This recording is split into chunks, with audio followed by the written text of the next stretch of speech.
I ran into this last week. Here's what fixed it for me. If you're looking to switch from Vodafone to Giffgaff and want to keep your number, follow these steps to make the process smooth. Step 1. Check your Vodafone account. Log into your Vodafone account online or through the app.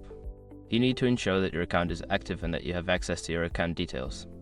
Step 2. Request your PAC code. Once logged in, request your PAC porting authorization code from Vodafone. This code is essential for transferring your number to Giffgaff.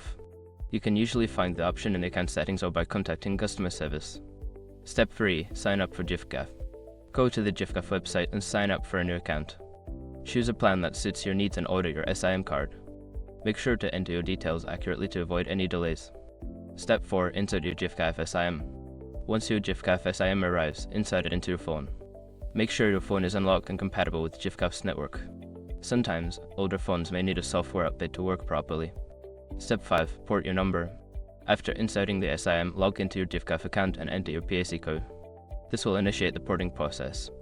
It usually takes a few hours, but it can take up to a day in some cases.